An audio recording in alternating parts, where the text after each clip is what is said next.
नमस्कार साथियों, एक बार फिर अपने YouTube चैनल में आप सभी का स्वागत करता हूं।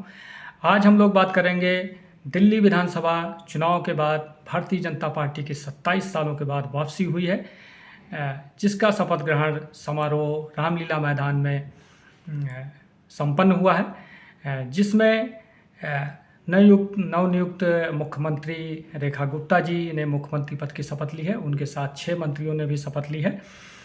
इसके बारे में बात करेंगे। आने वाले समय में भारतीय जनता पार्टी सरकार कैसे काम करेगी, भारतीय जनता पार्टी सरकार के ऊपर जो कांटों भरा ताज है मुख्यमंत्री या दिल्ली सरकार का, उसको कैसे वो पूरा करेगी। लोगों की आकांक्षाएं, दिल्ली की जनता की जो आकांक्षाएं हैं, जो उनसे विश्वास व्यक्त किया है, उसको कैसे भारतीय जनता पार्टी पूरा करेगी। पिछले 11 सालों से अरविंद केजरीवाल की सरकार थी, उसके पहले शीला दीक्षित 15 साल तक दिल्ली के मुख्यमंत्री रही हैं। और पिछले 11 सालों में फ्री बीज को छोड़ के पानी, बिजली और महिला यातायात बस जो फ्री चल रही थी महिलाओं के लिए, इसको छोड़कर बाकी नाड़ी, खरिंजा सफाई, यमुना सफाई, भ्रष्टाचार, ये सारे मुद्दे हावी रहे हैं। इससे भारतीय जनता पार्टी कैसे दिल्ली की जनता को मुक्त करेगी और एक स्वच्छ प्रशासन देगी। और दिल्ली राष्ट्रीय राजधानी क्षेत्र है, तो दिल्ली का विकास कैसे करेगी। भारतीय जनता पार्टी ने बहुत सारे वादे किए हैं दिल्ली की जनता के साथ, उसको कैसे पूरा करेंगे, इन सब के बारे में बात करेंगे। तो ये मेरा यूट्यूब चैनल है, आप लोग इसको ज़्यादा से ज़्यादा लाइक करिए, सब्सक्राइब करिए, ताकि और लोगों तक ये पहुँचे। तो वीडियो स्टार्ट करते हैं। आज भारतीय जनता पार्टी की सरकार ने रामलीला मैदान में शपथ ले ली है। रामलीला मैदान, जहां से अरविंद केजरीवाल की राजनीति यात्रा शुरू हुई, जहां पे उन्होंने आंदोलन किया, आंदोलन से फिर राजनीतिक पार्टी बनाए और लगातार 3 बार वो दिल्ली के मुख्यमंत्री रहे। इसके बीच में उनके ऊपर भ्रष्टाचार के आरोप लगे, भ्रष्टाचार में वो जेल गए। उनके साथ उप मुख्यमंत्री मनीष सिसोदिया, संजय सिंह और बहुत सारे विधायक और मंत्री जो है जेल की सलाखों के पीछे चले गए थे, जो जमानत पर बाहर आए हैं। दिल्ली का विधानसभा चुनाव 2025 जनवरी-फरवरी में संपन्न हुआ। दिल्ली विधानसभा का रिजल्ट 8 फरवरी को आया और उसी के बाद से अब तक ये 12 दिनों में भारतीय जनता पार्टी 70 विधानसभा सीटों में 48 सीटों पे जीतने में कामयाब रही है। 22 सीटें आम आदमी पार्टी जीती है। कई सारे बड़े नेता उनके चुनाव हार गए हैं, जिसमें प्रमुख अरविंद केजरीवाल, मनीष सिसोदिया, सौरभ भारद्वाज, ये प्रमुख नेता रहे हैं जो चुनाव हार गए हैं। पूर्व मुख्यमंत्री आशी मारलोना चुनाव जीतने में कामयाब रही हैं और इस तरह वो 22 सीटें आम आदमी पार्टी जीती है और भारतीय जनता पार्टी 48 सीटें जीती है। पहली बार की विधायक और 2 बार रैंक अप पार्षद रही रेखा गुप्ता जी, जो बनिया कम्युनिटी से आती हैं, बिजनेस कम्युनिटी से आती हैं, जिनका घर जींद है, हरियाणा। उनको भारतीय जनता पार्टी ने अपना मुख्यमंत्री बनाया है। इस चयन से भारतीय जनता पार्टी ने एक तीर से कई सारे निशाने साधे हैं। पहला, महिलाओं को प्रतिनिधित्व। भारतीय जनता पार्टी की 13-14 राज्यों में सरकार हो चुकी है, जिसमें से किसी में भी मुख्यमंत्री महिला नहीं रही है। तो ये एक आरोप लगता रहा है, तो ये एक आरोप ख़त्म हुआ कि भारतीय जनता पार्टी महिलाओं को मुख्यमंत्री नहीं बना रही है, तो मुख्यमंत्री बना दिया, महिला मुख्यमंत्री हैं। दूसरा, बिजनेस कम्युनिटी, गुप्ता कम्युनिटी से आती हैं, तो क्योंकि भारतीय जनता पार्टी जो शुरू में थे तो इसको बनिया और ब्राह्मणों की पार्टी बोला जाता था और किसी भी राज्य में ब्राह्मण मुख्यमंत्री हैं, राजपूत मुख्यमंत्री हैं, दलित मुख्यमंत्री है, आदिवासी मुख्यमंत्री हैं, ब्राह्मण मुख्यमंत्री हैं, लेकिन कोई बनिया कम्युनिटी से मुख्यमंत्री नहीं था। तो बनिया कम्युनिटी से भी हो गई हैं, महिला हो गई हैं। उसके बाद ये मध्यम वर्गीय परिवार से आती हैं, ये भी हो गया। साफ छवि की हैं, किसी भी तरह का उनके ऊपर भ्रष्टाचार या किसी तरह का आरोप प्रत्यारोप नहीं है, अच्छा बोलती हैं। एबीपी से वो जुड़ी रही हैं, आरएसएस से वो जुड़ी रही हैं। 1900 94 में वो दूसू की दौलत राम कॉलेज की वो सचिव बनी थी, जिसमें अध्यक्ष अलका लामा जी बनी थी, और 1995 में दूसू की अध्यक्ष रही हैं।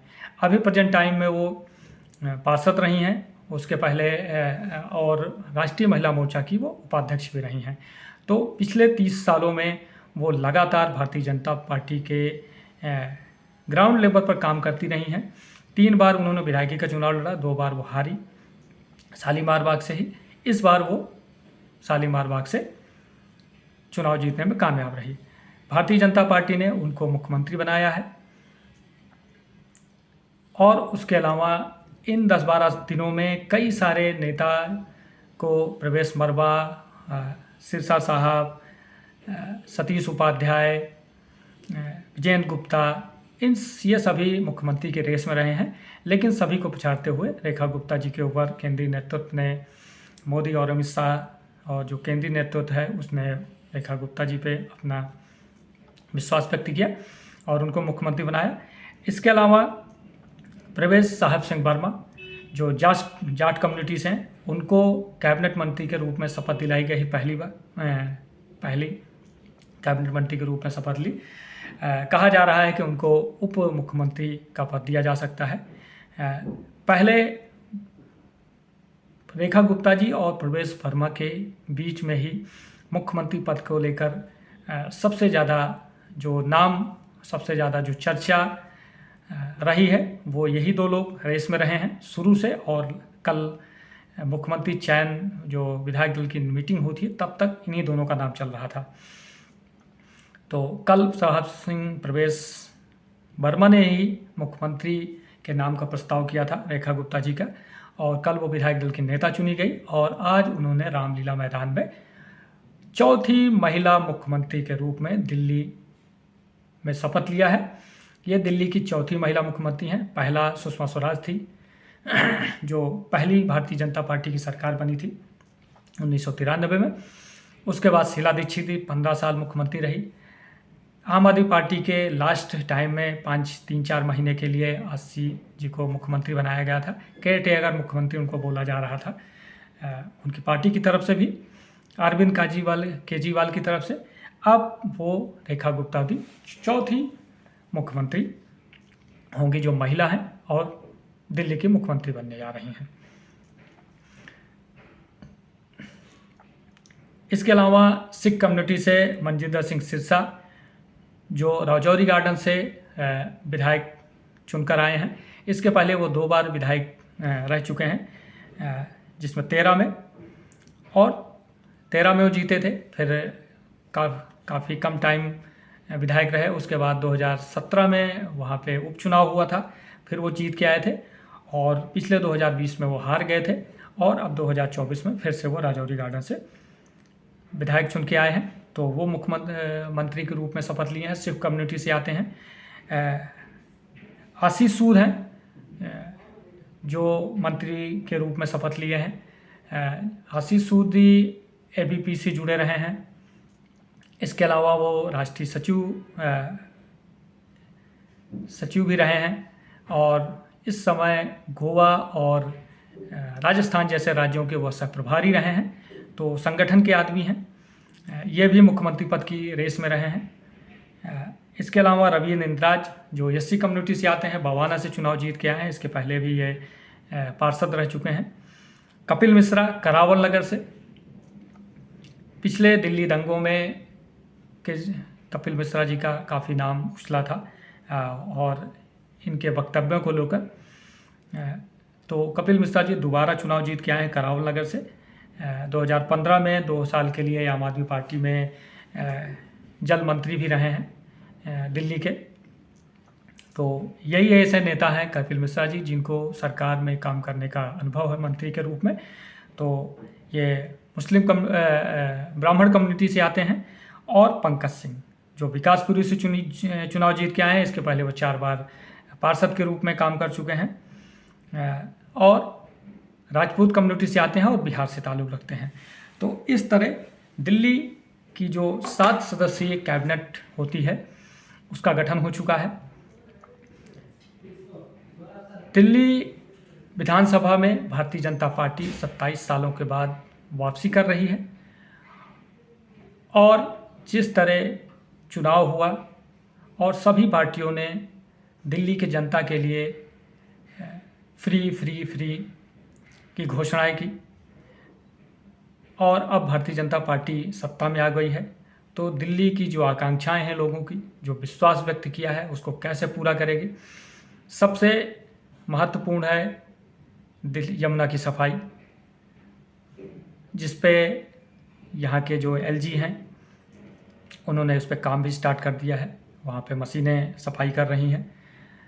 एक विस्तृत कार्य योजना बनाकर यमुना की सफाई पे काम करना होगा। महिलाओं को जो 2500 रुपये मंथली देने का भारतीय जनता पार्टी ने वादा किया है, जो रेखा गुप्ता जी ने ये बोला भी है कि 8 मार्च के बाद वो दिल्ली के महिलाओं को 2500 रुपये देने का की जो घोषणा की है उसको पूरा करेंगे। सबसे बड़ी समस्या दिल्ली की सीवेज, जो छोटी छोटी कॉलोनियां हैं, उनकी जो गलियां हैं उनका शुद्धिकरण, सफाई। दिल्ली में ठंडियों में जिस तरह का वायु प्रदूषण होता है, जिस तरह का दिल्ली में प्रदूषण है, सफाई नहीं होती, कूड़े का ढेर है, उसको कैसे कम किया जाए, इस पे काम करना होगा। और एक स्वच्छ प्रशासन, माना भ्रष्टाचार मुक्त कैसा प्रशासन दिया जाए दिल्ली में, ये भी बड़ा मुद्दा रहेगा। क्योंकि पिछली जो सरकारें रही हैं, शीला दीक्षित के ऊपर तो व्यक्तिगत नहीं, लेकिन उनकी सरकार को अरविंद केजरीवाल ने भ्रष्टाचार के ही मुद्दे पर घेर कर वो सत्ता में आए और अरविंद केजरीवाल को घेर कर, अरविंद केजरीवाल को शराब घोटाले में जेल भेजकर या उनके नेताओं के द्वारा जो भ्रष्टाचार के मुकदमे थे, जो भ्रष्टाचार में संलिप्तता थी, जिसकी वजह से लोगों में नाराज़गी उत्पन्न हुई और इसी को मुद्दा बनाकर भारतीय जनता पार्टी चुनाव में गई और उसको चुनावी सफलता भी मिली। तो सबसे बड़ा जो मुद्दा होगा वो भ्रष्टाचार मुक्त प्रशासन देना होगा, एक गुड गवर्नेंस, उसके अलावा विकास की राजनीति और महिलाओं, युवाओं, गरीबों को केंद्रित विकास योजनाएं और यमुना की सफाई, ये सारे मुद्दे रहेंगे। दिल्ली राजधानी क्षेत्र है, दिल्ली में केंद्र सरकार है, एलजी होते हैं और मुख्यमंत्री, विधानसभा होती है और एमसीडी भी है। तो एमसीडी में भी आम आदमी पार्टी की सरकार है, लेकिन आने वाले समय में जिस तरह की वहाँ की एमसीडी की राजनीति है या वहाँ पे भारतीय जनता पार्टी जिस तरह से मजबूत हो रही है, तो आने वाले समय में एमसीडी में भी भारतीय जनता पार्टी का एक तरह से कब्जा होने जा रहा है। अप्रैल में वहाँ मेयर चुनाव होने वाला है। इन 11 सालों में, पिछले 11 सालों में आम आदमी पार्टी और एलजी के बीच में जिस तरह की रस्साकसी चली है, दिल्ली की विकास को बाधित किया है, वो भी देखने वाला होगा। क्योंकि जो नए मुख्यमंत्री हैं वो भारतीय जनता पार्टी से हैं, केंद्र में सरकार भारतीय जनता पार्टी की है, नरेंद्र मोदी जी की देख रेख में यहाँ के मुख्यमंत्री को काम करना होगा, एलजी भी उन्हीं का है। तो अगर एक समन्वय बना के सरकारें काम करेंगी, रेखा गुप्ता जी काम करेंगी, तो भारतीय जनता पार्टी को और दिल्ली को भी, सबसे ज़्यादा दिल्ली का भी फ़ायदा होगा। क्योंकि विदेशों से जो डेलीगेशन आते हैं, जो राष्ट्रीय वहाँ के नेतृत्व आता है, या पूरे विश्व की जो नज़रें होती हैं दिल्ली में, जो दिल्ली की लोगों के अंदर छवि है उसको कैसे बदला जाए, एक स्वच्छ दिल्ली, एक साफ दिल्ली, एक सुंदर दिल्ली कैसे बने, इस पे काम करना होगा। और ये जो लोग, जिन लोगों को इस सरकार में सम्मिलित किया गया है, जैसे आशीष सूद हैं, वो पंजाबी हैं, मनिंदर सिंह सिरसा हैं, वो सिख हैं, तो इसका फ़ायदा भारतीय जनता पार्टी पंजाब के चुनाव में लेना चाहेगी। इसके अलावा जैसे रविंद्र निजाद हैं, एससी कम्युनिटी से हैं, दलित समुदाय से हैं, तो दलितों को भी प्रतिनिधित्व दिया गया है। इसके अलावा कपिल मिश्रा, पंकज सिंह है, कपिल मिश्रा ब्राह्मण है, पंकज सिंह राजपूत कम्युनिटी से हैं। 2025 लास्ट में बिहार का विधानसभा चुनाव आ रहा है और भारतीय जनता पार्टी और जदयू नीतीश कुमार की अगुवाई में जो सरकार चल रही है वो चुनाव में जा रही है, तो इसका फ़ायदा पूर्वांचली वोट लगभग 18% के करीब 18-19% के करीब दिल्ली में है, तो इसका भी प्रतिनिधित्व दिया गया है और इसका फ़ायदा बीजेपी जो है बिहार में उठाने की कोशिश करेगी। तो भारतीय जनता पार्टी 27 सालों के बाद दिल्ली की सत्ता पे काबिज हो गई है। रेखा गुप्ता जी